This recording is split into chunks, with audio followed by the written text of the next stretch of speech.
What's up guys? Today I'm going to be showing you how to install the new Blackvue DR750S 2-channel dashcam with both front and rear cameras. Blackvue was super kind to me and actually sent me out this dashcam to install on my WRX here behind me. And today I'm going to actually be showing you how to not just install it but to hardwire it using the parametric Pro. So that way we can actually have the camera running in parking mode so that the camera is recording even when the car's turned off. If you guys haven't already seen my unboxing video, let's go take a quick look at what's inside. I'm going to show you what you need to do to set this up, and then we'll get on with the installation.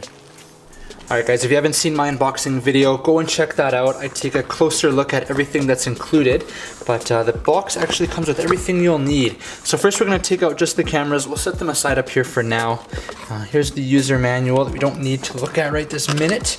What we need to get into is our accessories. So of course, the camera comes with everything you need, like your power cable to connect the rear camera, but very importantly in this box is a trim removal tool that you're going to need to get started first and foremost with the installation. So we're going to get that, but before we go and start wiring it in, we're going to set up the parametric Pro with some fuse taps. Alright guys, so taking a look at the parametric Pro, this is what it looks like inside the box. There's a small little box with a switch on and off.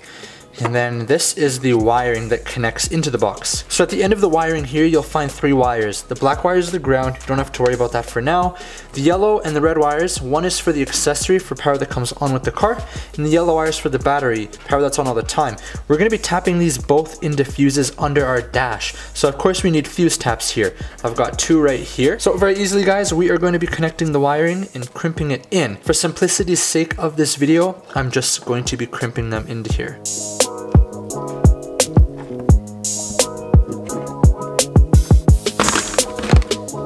Alright, now that we've got our connections here ready, we can go over to the car, driver's side, and we're going to get started on the installation. Alright guys, so depending on your car and where your fuse panel is located, mine's right down here, you're going to want to access that. So, like I mentioned, it comes with the trim removal tool. On my WRX here, we're going to pop this piece off. Very, very easy with that tool. Now this fuse panel can pop off here, but if you need extra space to reach your hand in there and connect the wires, you may want to undo the screw here to pull this entire piece out a little bit. Alright guys, so I actually went ahead and pulled this panel off just so that I can get a better shot for you guys. But what we're going to be doing is we're going to need to refer to the legend on the back of this little panel or door here that tells us which fuse is which. So on my WRX, we need an accessory fuse, which is the fuse right down here. Then we need a fuse that's on all the time. And what I think is going to work is the door lock fuse up at the top there. So what we're going to be doing is taking those fuses out, putting them into our fuse taps, and then connecting our fuse taps. So with the yellow wire here, which says battery plus, which is power all the time, we're gonna just remove this 15 amp fuse up here. Using some sort of removal tools or a small plier works good too. Then we're gonna pop it into our fuse tap here, and we're just gonna run this one up from the bottom here so that we can clear the panel when we pop that back on.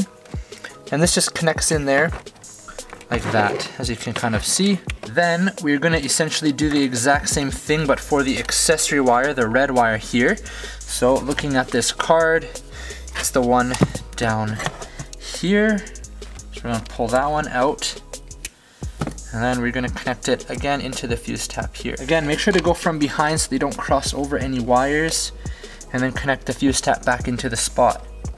And there we go, we've got our 2 connections in. Alright guys, now lastly is the ground wire, which is the black wire here. You need to connect this somewhere on the car that's just bare metal. So obviously there's some here under the dash that you can see. We've got a small piece here that we could perhaps go off of, maybe up here, maybe right here behind it, which looks like a good idea. This one, I feel like it's too hard to do because it's behind the plastic. You have to line it up and then screw it in. I think I might go for this one here between the plastic and this screw on this metal.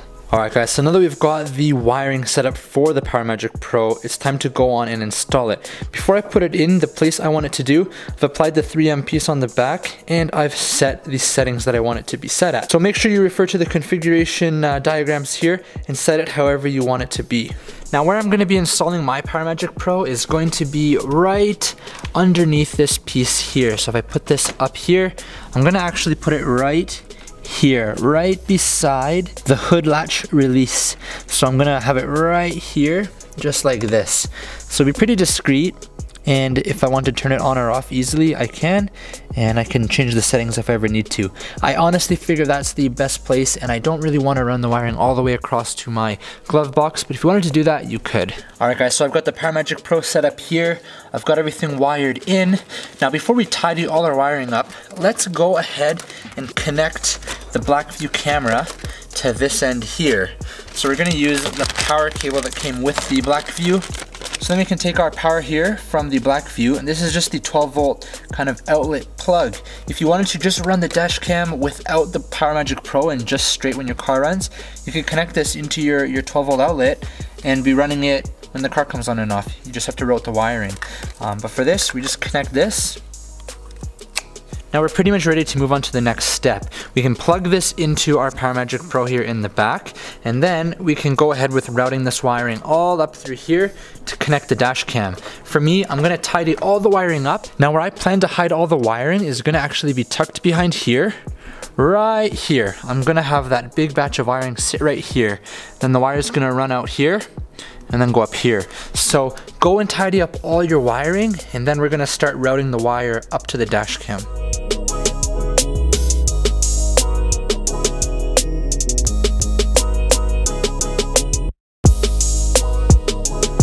Alright guys, so I've tidied up all the wiring and just kind of tucked it all up over here. That's behind the airbag, perfectly safe. And I've run the wire for the dash cam connected out right here. You can kind of see it just sticking out here. So moving on to our next step, what we have to do is run the power wire for the dash cam. As you can see, it's pretty long. It goes quite a length. I'm gonna run that wire all along up here, cross over here, and then along where the windshield meets the top headliner. And then we're just gonna run the wire out here. And then I'm gonna have the dash cam sitting right behind the rearview mirror right here. So let's get started with wiring it up.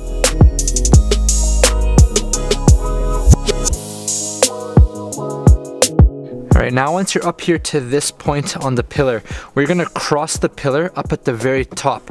You don't want that wire crossing anywhere else if you have an airbag in here. So tuck it away at the very top so that it's out of the way. Now there's lots of space up here in the headliner to tuck the wiring in. So just run that along. Now we've got quite a bit of length left over, which is a little bit too much. So if you wanted to, you could put a little bit less starting from the very beginning, or you can also tuck a bit of it away up here into the headliner, maybe go back and then have the wire come out right there. Alright guys, now it's time to actually place our front dash camera. Alright guys, so we're here in the car, right? And I am going to essentially peel back the mounting plate here and stick it right up where I want it to go. Very, very important that you line the camera up, the front of the lens, with the center of your car. Don't line the mounting bracket up. If you put that in the middle, the lens is over a little bit, right? So you want to make sure you get the lens exactly in the middle and try and get it up as high as you can fit it. And then you want to stick it down. Be sure to wipe and clean the window beforehand so you don't have any marks or anything like that. Use some sort of cleaning stuff and make it nice and clean. Just to give you guys a little bit better of an angle, the mounting is actually on this side, then the lens is pretty much center lined up with the center of the mirror behind it there. So now we're going to go ahead with mounting the rear camera here in the back of my WRX. Alright guys, so it's a bit of an awkward position back here, but I'm going to actually just mount this again right in the center. Once you've got it lined up straight where you want it, we are going to remove the 3M backing plate and then stick it into position. I have tint on the back and I'm gonna put it right on top of the tint. Do not try and cut the tint around the camera. It will not work and it will not look good. All right, so there we have the rear camera mounted. Looks great. So I'm just gonna grab the cable for the front camera to the rear camera's power. and we're gonna go and connect this. So just like before, guys, I'm gonna be running this wire up in the headliner here, but instead of going down the pillar, we're gonna actually continue our way up here, across this pillar here, and then all the way to the back.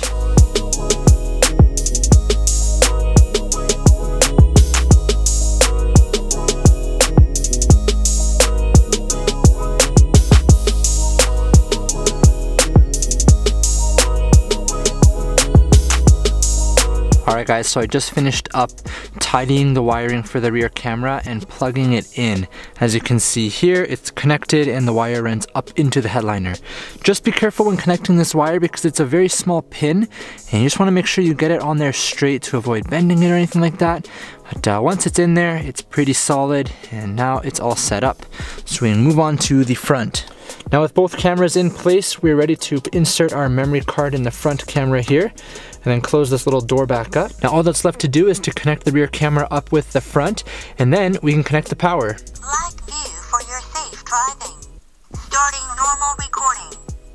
I'm not going to go through the iPhone app here with you guys just because that would take a lot of time, but it's all pretty standard. It controls all of the settings wirelessly from the camera. You can actually use your phone to view the camera if you're within range, and then you can also go back and adjust and see the live view mode, etc. Alright guys, so that's the installation of the Blackvue DR750S 2-channel front and rear dash cam on my 2016 WRX behind me. The DR750 is the successor to the previous DR650, and with that you get the Blackvue over the cloud feature where the dash cam can actually connect to a Wi-Fi hotspot or built-in Wi-Fi or cellular in your car. So if you have a newer vehicle that has built-in cellular or Wi-Fi hotspots, you can actually connect the Blackvue to your car, which is then connecting to the internet, which will be constantly streaming and recording the video footage from the cameras up to a cloud in the internet that you can actually review later on or remotely from absolutely anywhere. That's going to be really popular for commercial applications like taxis,